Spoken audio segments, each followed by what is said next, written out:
So what's up mga ka-action, no? Muli naman po tayo nagbabalik sa ating panibagong video, panibagong reaction mga ka-action, mga kakamping. May good news lang po ako sa inyo, pero para sa mga DDS hindi po ito good news.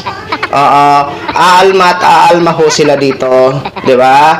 Ano naman itong good news ko sa inyo? Ito po ang isa nating pangbato, no? Ay inendorso nga ho. Basahin po muna natin ang naging caption para malaman ho nyo bago natin i-play ang video. Okay? O eto, nakapost po ito 1 hour ago. Sa The Freeman, okay? What's Governor Gwendolyn Garcia officially endorses the candidacy of former Senator Kiko Pangilinan, who is seeking a return to the Senate, making him the only non-alyansa ng bagong Pilipinas senatorial aspirant to get the Cebuano leader support. Garcia said her decision to endorse Pangilinan was rooted in their long-standing friendship that withstood the test of time and change in the political landscape. Ayun, sus, nako po. Masyado na talagang ang ating mga pambato ho, mga ka-action, mga kakamping. Totally, sa alyansa may pinipili naman ho tayo. Yung alam natin na makakatulong sa administrasyon ni Mr. President Bongbong Marcos at magiging pantay ang tingin nila sa atin na mga taong bayan, di ba? O ito po, panoorin po muna natin itong video mga ka-action, mga kakamping.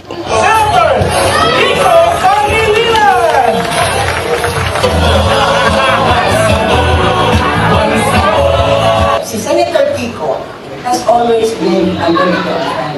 May nagsabi yata na I was in the lounge. He went out of his way. He really went out of his way to greet me. And to say, hello, how are you? Give my regards to Kabujan. And I was so touched by that gesture. Diyan mo talaga makikita kung anong klaseng tao siya.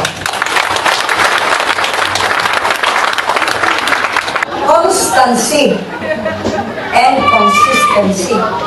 That is the mark of true friendship. That is the mark of a true person. Senator Kiko Pangilinan. Sa pagkakataong ito, I can appeal to you, our palangga na kaitsuunan to consider my candidacy for re-election for the Senate. Dalawa po kami na tandem, Manny and myself. Wala po kaming malaking makinarya, kaya ang magiging makinarya sana dito sa Cebu ay kayo sa tulong ninyo at suporta.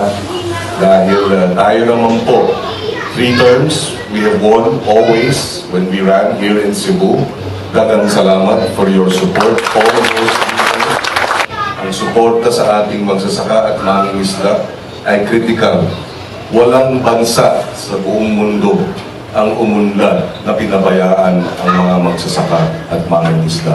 Sa suporta ninyo, we will bring this to the Senate and we will fight for bringing down food prices which everybody will benefit. Dagang salamat. Nako po, tinaas na ang kamay ni Senator Kiko Pangilinan ni Governor Gwendolyn Garcia. Nako, mga PBP laban, ano ho ang masasabi nyo ho dito? Sabi, wala lang. Maningkamot na lang kami kung manalo o hindi. Nako po. Diba? Malaki po ang tulong kasi ng mga local official, mga ka-action. Tulad ng sabi ko, dahil sila ho, kapag in-endorse ang isang national politics, talagang tutulong ho yan, mga ka-action, mga kakamping. Kaya ito yung sinasabi natin na makinarya. Kaya hindi ho kayo magugulat na itong mga ilan sa mga national na tumatakbo ay lumalapit kay former Vice President Attorney Leni Robredo. Huwag kayong magulat kasi yan na po talaga ang realidad ng isang buhay politika. Hihingi ho talaga yan ng tulong kahit hindi man niya yang katikit, hihingi ho talaga yan ng tulong sa mga local official. Ngayon, nasa local official po yan kung tutulungan o hindi. Di ba? Ito po, malaki po itong makinarya. Kasi 1 Cebu ho yan mga ka-aksyon. Ngayong hapon na 4:30 PM ay may kita-kits nga ho dyan sa Cebu. Kasi nakita ko ho sa post ng page ni Senator Kiko Pangilinan. Abangan ho natin ang pagdagsa ng ating mga kakamping dyan. Kasi alam naman ho natin kung gaano karami ang mga kakamping natin dyan, yung tinatawag natin na sibum-sibum noong 2022. Diba? Abangan ho natin. Kaya congratulations sa iyo and maraming salamat po sa tiwala nyo, Governor Gwendolyn Garcia ng Cebu City.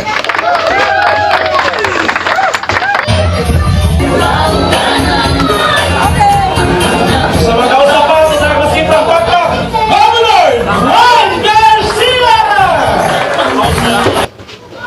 Okay, so yun lang ho mga ka-action, mga kakamping knog, share ko lang ho sa inyo.